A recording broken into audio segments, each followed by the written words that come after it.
So you probably clicked on this video because you think that you are bad at manifesting. So today I'm going to clear that up for you. I'm going to help you to see this differently, this whole being bad at manifestation thing, and also give you some tips, obviously, on how to turn this around so that you are no longer bad and you are good instead. Before we get into it, I will tell you that I am Genevieve, and on this channel that is called Manifest with Genevieve, me, obviously, I'm in such a funny mood right now. Here we talk about manifestation, in particular law of assumption, and some things that I have found to be very supportive of getting deeper into the law of assumption and actually believing your new assumption. So that is what I talk about here.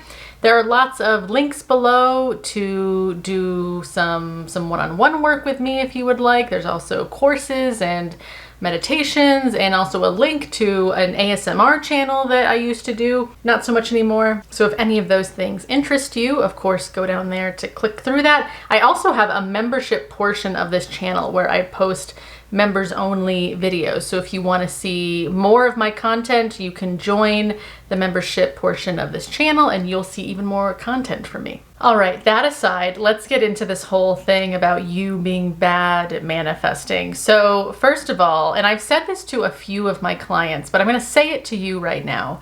And that is that sometimes when I'm on a client call and I hear someone telling me about their experience with their specific person or their experience with manifestation so far, I am impressed. So even though they're telling me something negative, I am impressed, like, whoa, this stuff really works, because even though you, client, were in a negative belief, you manifested it so perfectly. And that's why I'm impressed. It doesn't matter if the story about manifestation I'm hearing is a positive story or a negative story. The fact that you perfectly seem to manifest exactly according to your beliefs and your assumptions shows that you are actually a very good, powerful manifester, and everyone truly is conforming to exactly what you believe. So you are not bad at manifesting. You simply are loyal to stories within yourself that keep manifesting particular outcomes, but actually you're very, very good at manifesting. You just haven't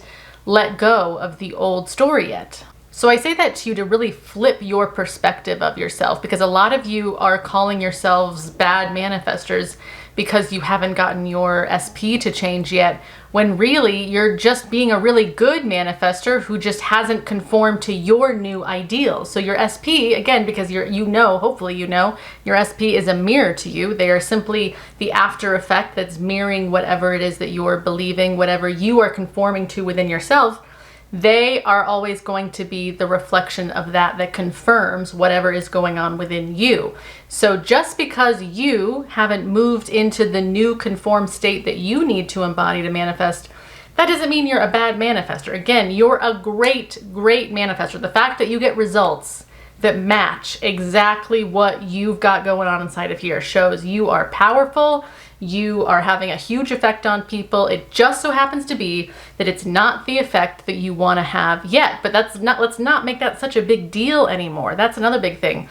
The more you're putting so much emphasis on the outside in terms of like really looking to the outside world to confirm or deny that you are bad or good at this, the more you're not really getting yourself as the operant power. The outside world is never going to validate you. It can only shift, it can only change its reflection after you have already conformed to your belief in terms of the new story that you have created inside of yourself. So if you're looking to the outside to confirm if you're good at this or bad at this, you are in delusion.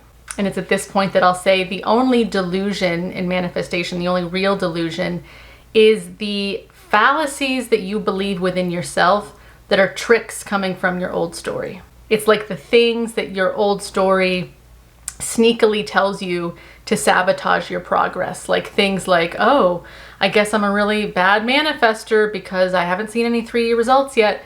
That is simply just a sabotage, delusion, a fallacy coming from your old self, your old state of being, telling you something in hopes of making you give up, to decide that, yeah, it's not worth it, this isn't going to work. Just give up and give in to the fact that you are a bad manifester and this doesn't work, especially not for you. So really remember this as your new perspective. Your new story, your new I am, is not ever delusional. And I really don't like this trend. This is a side note, I do this a lot. I do not like this trend of calling yourselves delusional or delulu in terms of like, oh, just believe your new story and like it's fun because you're delulu or whatever. That's not gonna help you because your brain knows what delusional means. And if you are claiming that like, haha, I'm delusional because I'm believing my new story, your brain, you can't trick yourself. You can't trick your own being into believing your new story if you're adding on like this cutesy, that you're making it cutesy, but this thing about being delusional. Remember, this new I am statement you're making, you are not ever gonna wanna pair it with the idea that maybe it's delusional to believe your new story. You want to be all in on the new story, that yeah, it's easy to accept the new story. It's not even weird. It's totally like normal and good and very easy for you to accept the new story. I don't want you to suggest to your subconscious even at all that you're being delulu because you are believing your new story. I know it's like so cute, but it's not helping you. It's really not. It's keeping you, because again, you can't trick yourself. It's keeping you in a state of not fully believing in your new story because you keep attaching this little thing about being delusional. So back to what I was saying before, the only real delusion in manifestation is if you delusionally believe the lies that your old story sneakily tries to feed you to sabotage you. That's the only delusion, and it would be a fallacy to believe those sneaky sabotaging lies that your old story tries to tell you to keep you in your old state. So getting back to, well, how do you become good at manifesting, in the sense of how do you actually believe in your new story in a way that it's easy and natural? Well, first, as I was saying before, you really need to let go of your attachment to the 3D. For a lot of people who are coming into manifesting, you're having to do a big paradigm shift in terms of no longer expecting or accepting that fulfillment lies outside of you. You are completely letting go of the notion that the 3D is the place where the magic happens, or that the 3D is the place where fulfillment lies. You are totally recognizing that the 3D is, again, it's a reflection. It is where the after effect of you and your magic that's all in here, it just shows you after effects of the effect that you have on the world, on the 3D world. It can only be an after effect of you. So when you start seeing the 3D in that way, and you're just like, yeah, it's just like the 3D is like my cool groupies that is always following me. They're always mirroring whatever I'm doing, but I never look to my groupies to confirm if I'm doing this right or not. They're just always confirming whatever I am doing. So I am going to have so much trust in my inner world. I'm really going to believe in myself as the operant power. And I have a video on really understanding what the operant power idea means, if you'd like to see that, because it would probably be helpful for a lot of you to get a healthy idea of what the operant power thing really means. So when you are so trusting that your experience, your internal experience, is all that fucking matters, that is when the magic happens. Because again, part of the reason that a lot of you feel like you're bad at manifesting is you're too reliant and too attached to the 3D. You still keep looking to the 3D, using circumstances to have meaning, seeing that things aren't changing, and then continuing to say, yep, that's evidence that, yep, things aren't working out for me. And again, this whole thing of letting go of the 3D, recognizing that nothing fulfilling ever happens there. Even when the wish fulfilled conforms, it's not, the 3D isn't where the fulfillment is coming from. It's coming from you, and your fulfillment that you found within yourself is simply being reflected back to you through another person or through a 3D circumstance, but it's not the 3D that's giving it to you. So you really just have to stop making the 3D so important, as if the things that are happening out there mean anything. It can't help but confirm what you've believed. So it's gonna keep giving you evidence of your old story if you keep giving that same loop of the feedback loop of like, oh, there's that evidence, yep, it means this, there's that evidence, yep, it means this, and you keep giving that meaning over and over again, then it's like, yep, that's why it's there. That's the only reason why it's there, and then it bothers you, and it's because you keep giving that meaning to it. So you're going to give less meaning to the 3D, and this is why we often say to ignore the 3D. What we actually mean by saying that is you're not going to give the same meanings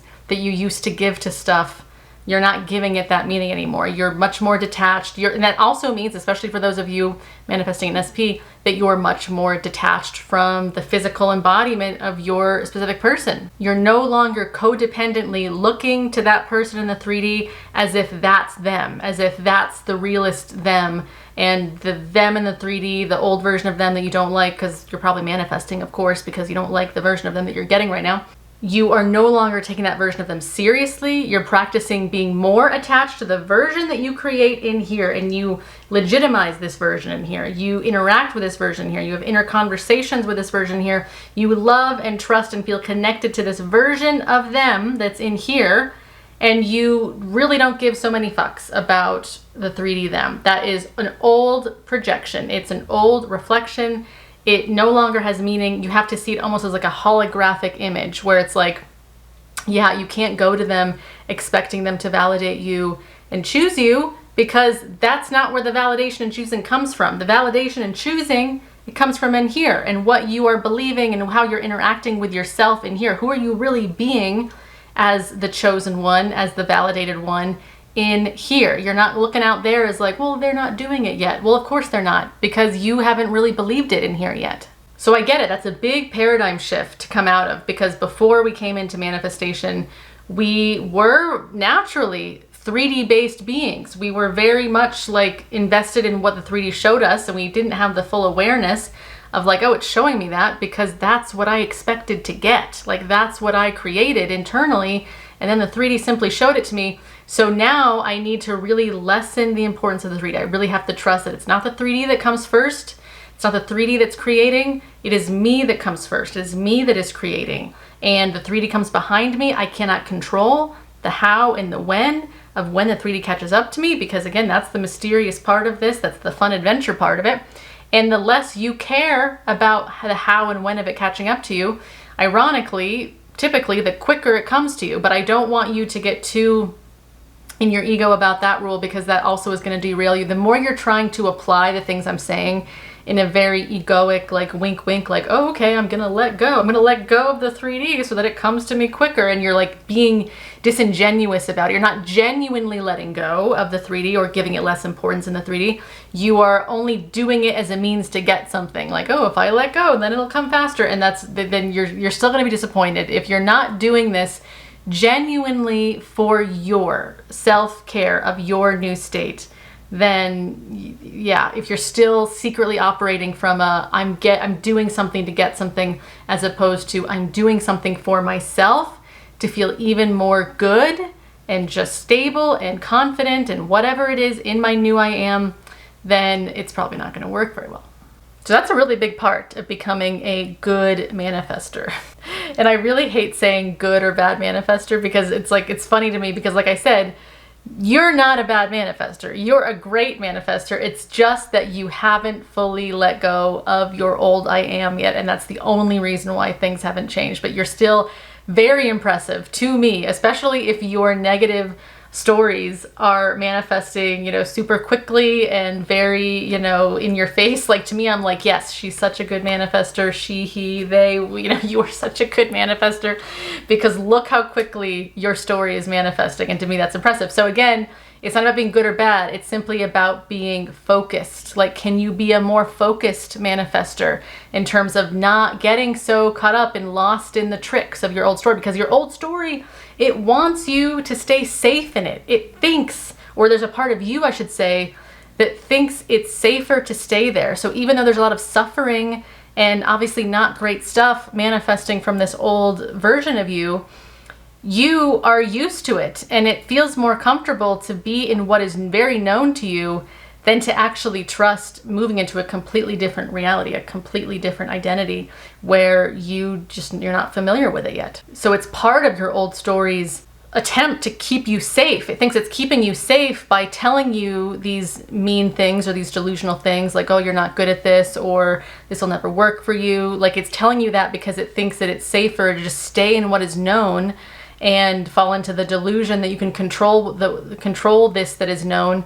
But again, that's a delusion. That's a lie that your old story is telling you, that somehow you can figure it out and control it from the old lack state. But it's never going to figure itself out. the state of consciousness that created the problem is not the state of consciousness that's going to solve that problem. You've got to get into a completely different state of consciousness if you ever want that problem to be solved. The other thing I want to say about this in terms of how to be a good manifester, or as we have decided, a more focused manifester, is I want you to understand this tip, I guess, in terms of what I've noticed. The only thing that really blocks a manifestation from coming through in the physical, it is not doubt. Doubt, in my experience, having a bit of doubt about something coming to you or not, I've had a lot of doubt about some big specific things that I've manifested, and it was like, whoa, it still happened. And I realized, well, there's actually a lot of grace in this process, but it's not doubt that stopped things from coming through. What really stalled things coming through in my experience, and this is also what I see in my clients, is fear and attachment. And what do I mean by that? When I say fear, I mean you're so afraid that you might not get it that you create that. Because if you're afraid, oh my God, I might not get it, and if I don't get it, I'm a failure. Or, oh my gosh, I might not get it, and if I don't get it, I'm gonna suffer forever. If you're in that kind of state, you are saying, I don't have it right now, and I'm so afraid that I need it. My identity is contingent on making this condition happen, because again, all manifestations are just conditions. They're just conditions that you're preferring or not preferring. And fulfillment doesn't come from the conditions. Fulfillment comes from you. And when you fully know yourself as the operant power who is unconditional in your fulfillment, that's when it's easier to simply extend your preference of conditions. And that's what a manifestation is you saying, oh yeah, I could have that. I would like that. And I could easily accept that I could have that, or that I do have that. And then it manifests. But if you're in this state of like desperation and fear where it's like, oh my gosh, I will not be okay. If I don't make this happen, I'm never going to be okay. I've got to figure this out. I've got to make it happen. That is an identity that is too hinged on the getting or not getting of something. That's over attachment. So what you need to do is have an independent, a sovereign identity that is not so contingent upon, I must get this or else I will not be fulfilled. If you ever make your fulfillment conditional, you're going to see a void in the 3D that matches that void inside of you where you think you're not fulfilled yet. That's a big thing to get, because fear and attachment, where that's really coming from is you thinking, I don't have this yet and I'm very incomplete because I don't have it. My I am is incomplete. I don't feel whole within myself. I feel like this thing or this person outside of me has my fulfillment and I need to wrestle it out of them and I need to make sure I get it from them. And this is why a lot of people have struggles when it comes to manifesting their SP, because they have exactly this kind of thing going on where they feel like a failure for not having. And the fear is so funny because fear always projects into the future. It always has thoughts that are like, if I don't get it, then I'll be sad. But that's, again, a fallacy, because the future does not exist. If you're having thoughts like, if I don't get it, then I'll be sad, what you're really feeling in your identity is, I don't have it right now, and I'm sad right now. Because if I'm in this, feeling this much anxiety and attachment about this thing, I'm saying I don't have it, and I'm super freaking out about it. So when it comes to this idea of fear and attachment being the cause, the only cause probably of why you don't have the physicalization of the manifestation, when it comes to this, my advice to you is you have to remember that you have to be willing to fail. And I know that's one of those weird things to say. It's a weird paradox. But the more you are so truly independent and, again, sovereign in your power of knowing yourself as the operant power and knowing that none of your manifestations are the source of fulfillment, that you, through your innate connection with God, are fulfillment, the more you really know that, the more you are open potentially to something working out or not working out. And I'm not saying this is what I want to clarify. I'm not saying this because you have to actually accept that maybe your manifestation won't happen. This is what's paradoxical, is you can and will have exactly what you desire if you can get into the state I'm talking about. But the more that you are so non-threatened by the idea of not having it, it's much easier to accept that you could easily have it. This is what I mean about being willing to fail. So when I said earlier that I've had a lot of very specific manifestations that I had a lot of doubt about, it was like this. Let me try to explain it to you. So actually this is a big one that I just manifested. I just got a brand new 2023 Ford Bronco, and I have been manifesting this specific car for a year. And I won't get into the full details of the car, but there are crazy things that happened to like get me to get this car. But I'm gonna keep it short and say I've been manifesting this for over a year. And I have known, like, yes, I am gonna have a Ford Bronco someday, and I don't know how and when, but I know it's gonna be freaking awesome. I am going to have one. And throughout this year though, I have had many days where I had doubt about that, where I felt like, oh, I don't know, maybe I should look at other cars. I don't know, like, we'll see. And there's room for doubt because my identity was not anxiously continged upon, I must get the Ford Bronco and I will not be okay if I don't get it. Like, there was no part of me that was in that kind of state towards the Ford Bronco. But I have a very strong desire for this car, but I didn't feel like I'll be a failure if I don't get it, or I'll be so unhappy if I don't get it, or I will suffer forever if I don't get it. I really was in a place of being willing and open to fail. And all that really means by me saying that is I was simply so independent in my self-concept that I was not dependent on the manifestation of this car to make me feel okay. Like I'm so autonomous again and sovereign in my operant powerness that there's no creation that I could make or not make that would change my I am, that would change my identity, because my identity is unconditional fulfillment, and I'm simply extending it to the creation of a Ford Bronco in my life. But if I was manifesting this Ford Bronco, and as I said, if I was in this state of like total anxious attachment about it, where I'm totally freaking out, like I'm gonna totally not be okay if I don't get this car, then I probably wouldn't have manifested it. But I'm saying this to show you the difference between healthy doubt, that there's a lot of room for healthy doubt in a manifestation, a lot of grace for healthy doubt, and having fear about yourself in terms of thinking like, yeah, I'm not going to be okay if I don't get this. That fear is really the only thing that you need to clear. And again, it's that fear is coming from an assumption. Like you've heard me say it. It's assumptions like, I'm not going to be okay if I don't get this, and I need this or else, or I am suffering because I don't have it. Those are assumptions. And again, if you feel that void of I don't have it, I'm suffering because of it, the 3D is going to mirror to you, here's the void that represents this thing that you don't have and that you're so freaked out about not having. If you can really get that, and if you can really get your self-concept, new identity to again be so sovereign, so unconditionally fulfilled within yourself, you can manifest truly anything, any person, anything, because you're no longer giving your creations so much power. You are giving yourself, the creator, all the power. The creations themselves have no power. They're just reflections. They're just after effects of you having all this fulfillment and knowing it's unconditional. It's yours because you are a oneness with God. I'm looking for a super profound word, but there's no other profound word except for just one. You are really one with God, and that's where fulfillment comes from. It doesn't come from stuff. It doesn't come from the 3D. It doesn't even come from other people. Again, other people are simply reflecting back to you who you are, who you're being. So when you really get that powerful, unconditional, that trusting of yourself on all parts of you, you're no longer threatened by your fear. You're no longer threatened by your other emotions that used to scare you. You are so self-accepting and so non-threatened by yourself and so trusting of yourself that even if something didn't work out temporarily, you could always create it different in the future. When you're so that accepting of yourself and trusting of yourself and relying on yourself and not the creations, but relying on yourself for your fulfillment, that is when it's like, boom, that's where the magic happens, where it's like, whoop, yep, the amnesia about the 3D being the powerful place, that is gone. I no longer see it that way, and I know that I am the one who is controlling my experience, who is making everything happen, and the 3D again is just following me. It's just confirming what I already have come to believe.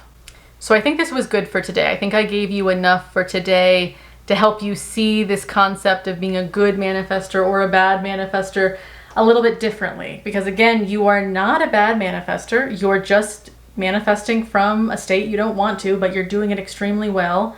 And there are things you simply need to see differently and understand maybe in a more deep way to really get why you haven't seen the shifts in the 3D that you have wanted to see, it really just comes down to you haven't conformed yet. You are still attached to this idea that fulfillment lives outside of you, and you're so afraid of not getting it.